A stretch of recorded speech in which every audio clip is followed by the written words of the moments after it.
बाबू शोभाराम राजकीय कला महाविद्यालय अलवर में अध्ययनरत एमए फाइनल भूगोल के विद्यार्थियों का मैं डॉक्टर सत्यदेव पुनः ऑनलाइन क्लास में स्वागत करता हूं।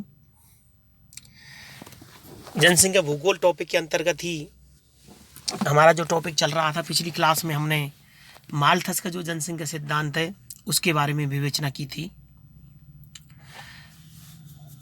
माल्थस का जनसंख्या सिद्धांत की जो मुख्य जो बातें हैं उनको मैं पुनः आपको बता रहा हूं कि माल्थस वस्तुतः एक पादरी थे और उनका जो जनसंख्या विवेचन है, उनका जो जनसंख्या अध्ययन है वो अधिकतर यूरोप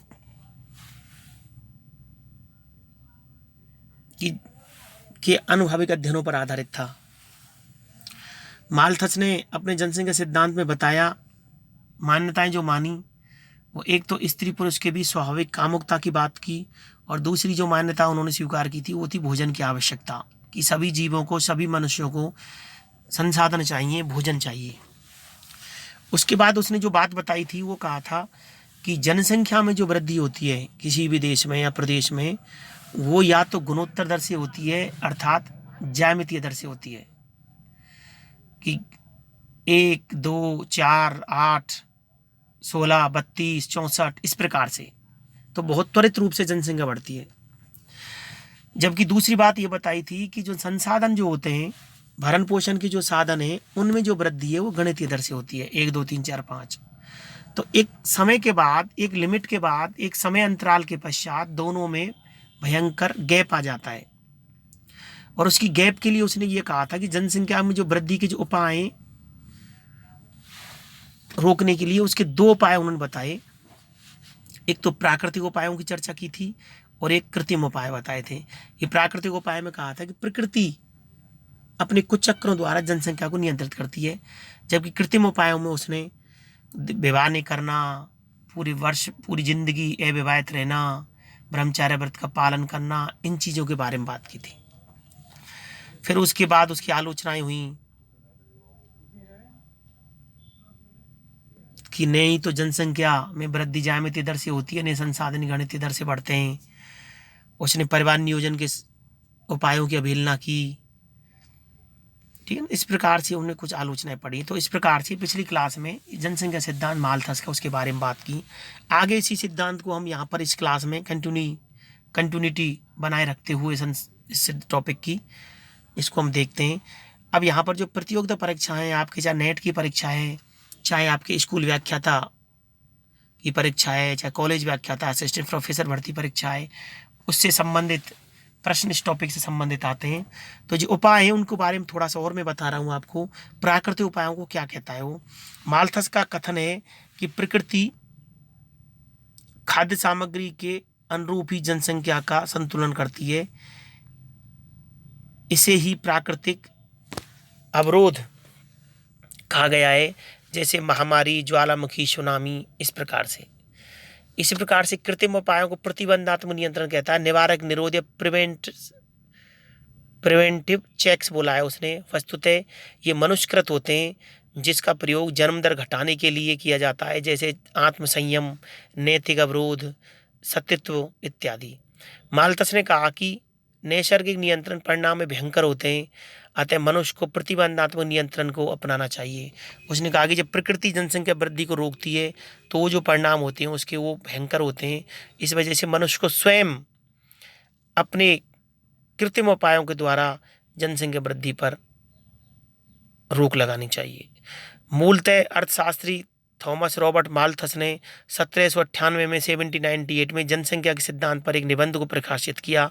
उनका प्रयोजन मानवतावादी था, क्योंकि वे सदैव मानवता के कल्याण के विषय में विचार रखते थे।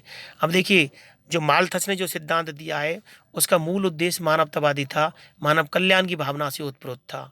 वे सदैव मानव कल्याण के विषय में विचार करते थे। जनसंख्या समस्याओं के प्रति उनका दृष्टिकोण आनुभाविक था, क्योंकि उनका जनसंख्या सिद्धांत उनके पश्चिमी यूरोपीय देशों के अनुभवों पर आधारित था।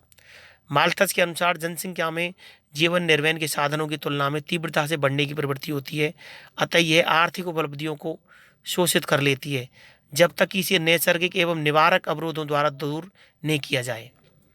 मालथस के अनुसार जनसंख्या में जीवन निर्वाह के साधनों की तुलना में तीव्रता से बढ़ने की प्रवृत्ति होती है, अतः ये आर्थिक उपलब्धियों को शोषित कर लेती है जब तक कि इसे नैसर्गिक एवं निवारक अवरोधों द्वारा दूर नहीं किया जाए।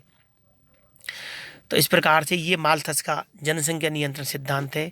अब यहाँ पर नव मालथसवाद क्या है? मालथस के बाद उसके अनुयायियों द्वारा एक विचारधारा प्रचलित हुई, नव मालथसवाद कहते हैं उसको। मालथस के अनुयायियों द्वारा चलाए गए आंदोलन जो परिवार नियोजन तथा संतति निग्रह के कृत्रिम उपाय अपनाकर जनसंख्या को सीमित रखने पर जोर देता है, जैसे ऑपरेशन, परिवार नियोजन हेतु कृत्रिम साधन इत्यादि। तो नव मालथसवादी वो लोग थे, उसके अनुयायी थे, उसके छात्र थे, जो उन्होंने एक आंदोलन चलाया जिसमें परिवार नियोजन, संतति निग्रह के कृत्रिम उपाय अपनाकर, परिवार नियोजन के आधुनिक उपाय अपनाकर जनसंख्या को सीमित रखने पर जोर दिया। लोगों को इस बात के लिए जागरूक किया कि वो परिवार नियोजन के उपायों को अपनाएं और जनसंख्या वृद्धि को रोकें, जनसंख्या जन्म दर को नियंत्रित करें, जैसे ऑपरेशन, परिवार नियोजन हेतु कृत्रिम साधन इत्यादि। तो इस प्रकार से ये आपका जनसंख्या भूगोल का मालथस का जनसंख्या सिद्धांत है। इसके बारे में मुझे आशा ही नहीं बल्कि विश्वास है कि आप लोग इस सिद्धांत को समझेंगे, पढ़ेंगे और आपकी जो एमए फाइनल का जो पाठ्यक्रम है उसमें टिप्पणी के रूप में या फिर एक तरीके से बड़े प्रश्न के रूप में अगर ये आता है तो इसको आप कोई समस्या आपको नहीं आएगी। नोट्स बनाइए, रजिस्टर में लिखिए, इसको आप सिद्धांत को पढ़िए, समझिए और जब भी विधिवत रूप से ऑफलाइन क्लास हो तब इसको चेक करा लीजिएगा। अगले टॉपिक के बारे में, इसी जनसंख्या भूगोल के बारे में अपनी अगली क्लास में बात करेंगे। आप लोगों का बहुत बहुत धन्यवाद। Thank you so much. इससे पहले मैं आपको असाइनमेंट के रूप में एक होमवर्क के लिए दे रहा हूँ, आप लिखिए।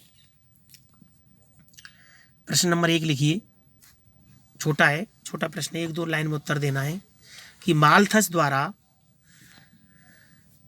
जनसंख्या नियंत्रण हेतु अपनाए गए कृत्रिम उपाय कौन कौन से हैं?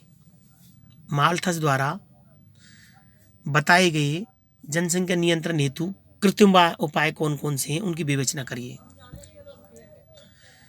अगला प्रश्न लिखिए, मालथस द्वारा जनसंख्या वृद्धि को नियंत्रित करने हेतु जो प्राकृतिक उपायों की चर्चा की है, जो प्राकृतिक उपाय सुझाए गए हैं उनके बारे में विवेचना कीजिए। अगला प्रश्न लिखिए नंबर 3, मालथस के जनसंख्या सिद्धांत की आलोचना कीजिए। मालथस के जनसंख्या सिद्धांत की आलोचना करनी, यहाँ पर आलोचना के बिंदु लिखने हैं। और एक प्रश्न और लिख लीजिए, निबंधात्मक प्रश्न है, बड़ा प्रश्न है। मालथस के जनसंख्या सिद्धांत की आलोचनात्मक विवेचना कीजिए। मालथस के जनसंख्या सिद्धांत की आलोचनात्मक विवेचना कीजिए। ये आपको बड़े रूप में लिखना है, इसमें सारी चीज़ें आएंगी, आपकी मान्यताएं भी आएंगी, उपाय भी आएंगे, आलोचनाएं भी आएंगी। तो इस तरीके से आप इनको करें और जब भी ऑफलाइन क्लास हमारे महाविद्यालय में स्टार्ट हो तो मुझे आप चेक कराएं। सभी विद्यार्थियों का बहुत बहुत धन्यवाद। Thank you so much.